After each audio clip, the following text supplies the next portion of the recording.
Assalamualaikum warahmatullahi wabarakatuh. Selamat pagi. Apa kabar anak-anak semuanya? Semoga kalian dalam keadaan sehat walafiat. Jumpa lagi dengan Ibu dalam materi teks cerita pendek. Ibu akan melanjutkan materi yang kemarin. Hari ini Ibu akan menjelaskan tentang struktur teks cerita pendek. Dalam cerita pendek, ada struktur teks diawali dari orientasi. Orientasi adalah pengenalan. Dalam sebuah cerpen, ketika kalian membacanya, awal paragraf diperkenalkan bagaimana suasana, waktu, tempat, dan tokoh. Itulah yang disebut orientasi. Lalu setelah itu berkembanglah dengan bagaimana peristiwa mulai berjalan. Disebut dengan komplikasi.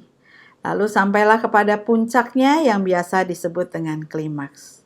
Setelah puncak permasalahan ada, lalu dalam cerpen itu ada penyelesaian. Dalam penyelesaian, struktur teks cerpen ini disebut dengan resolusi. Nah, sampai di sini kalian sudah paham ya? Mari kita lanjut. Setelah struktur teks, mari kita membahas tentang kebahasaan dalam teks cerita pendek. Dalam cerpen ada kebahasaan atau unsur bahasa. Yang pertama adalah penggunaan kata ganti orang. Kalau kita melihat, bisa dilihat dari sudut pandang yang digunakan.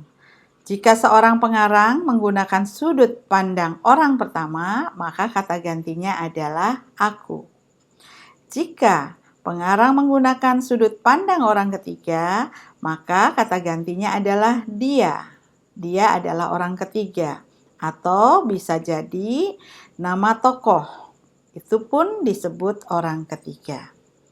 Yang kedua, penggunaan penanda yang menunjukkan keterangan waktu. Unsur kebahasaan dalam cerpen sering menggunakan penanda yang menunjukkan waktu. Misalnya, esok hari, hari ini, kemarin saya pergi ke pasar. Di pasar saya bertemu dengan seorang pengemis. Nah, ini adalah menunjukkan keterangan waktu kemarin, hari ini, esok, lusa, dan sebagainya. Yang ketiga, pemilihan kosakata atau penggunaan kata benda khusus. Anak-anak ibu yang ibu cintai, yang ketiga ini ibu akan jelaskan seperti ini. Dalam bahasa ada kata benda umum dan ada kata benda khusus. Kata benda umum contohnya adalah pohon. Dari kata benda umum ini, dari kata pohon, maka kata khususnya adalah beringin, kamboja, kemudian pohon mawar, dan sebagainya. Mari kita contohkan dalam sebuah cerpen. Terlihat seorang siswa SMP Negeri 13 Jakarta duduk di bawah beringin yang rindang. Tampak temannya sedang mengajak dia berbicara. Nah, di situ digunakan kata benda khusus, yaitu beringin. Bukan dengan kata benda umum atau kata pohon. Mudah-mudahan kalian mengerti ya. Lanjutnya adalah penggunaan uraian deskripsi yang terperinci. Ibu akan jelaskan yang dimaksud dengan deskripsi yang terperinci adalah seperti ini.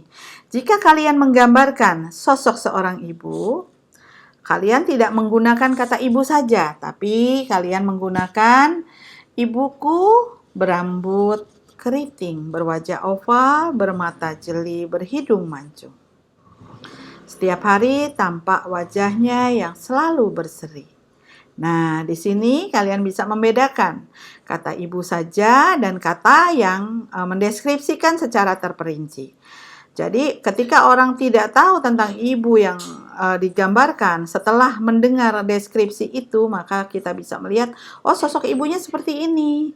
Oh iya, saya bisa membayangkan, rambutnya keriting, berarti dia cantik itu, wajahnya kan hidungnya mancung, matanya jeli. Nah, itulah yang dimaksud dengan deskripsi yang terperinci. Berikutnya adalah penggunaan gaya bahasa atau majas. Di dalam sebuah cerpen biasanya menggunakan gaya bahasa atau majas untuk menarik minat pembaca, untuk menarik bagaimana cerpen itu lebih hidup. Contoh, ketika seorang menceritakan atau membuat cerpen, dia berada di pantai. Kemudian dia menggunakan majas.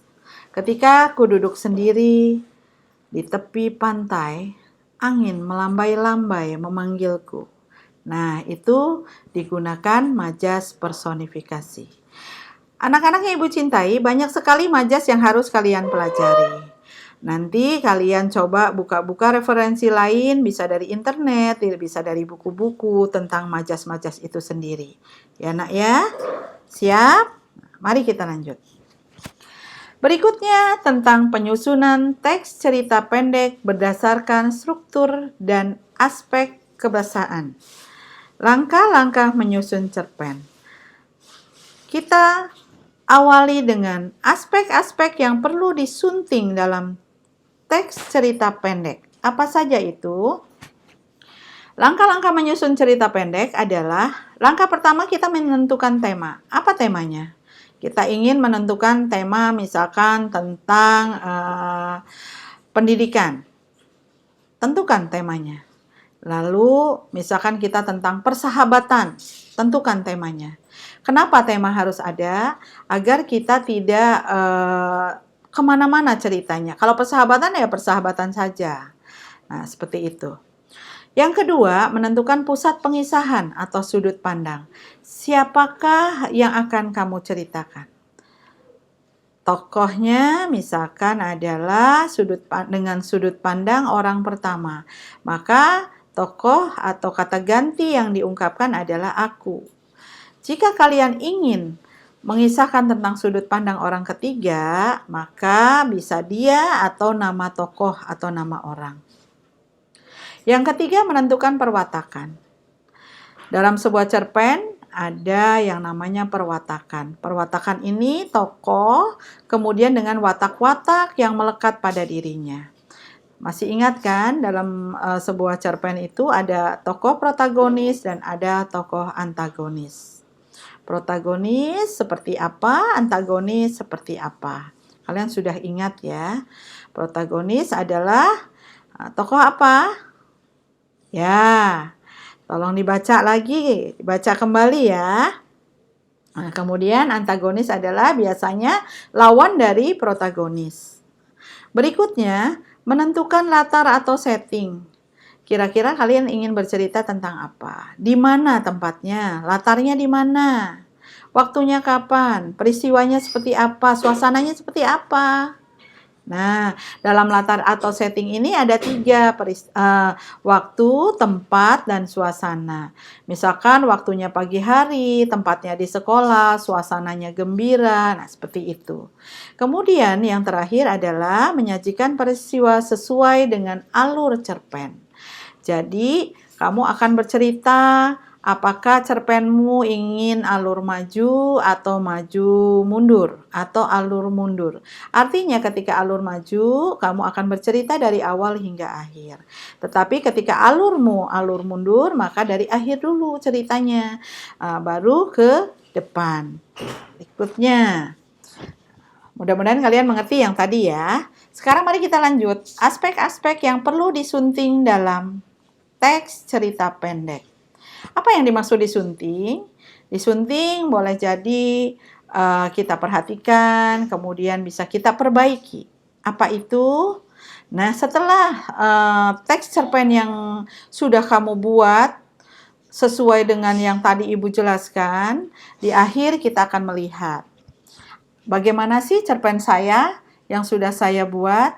Perhatikan, pertama adalah kesalahan tulis. Adakah kesalahan tulisnya? Jika ada, silakan kamu ulang lagi. Oh, ini saya perbaiki. Kemudian kedua adalah ketepatan ejaan.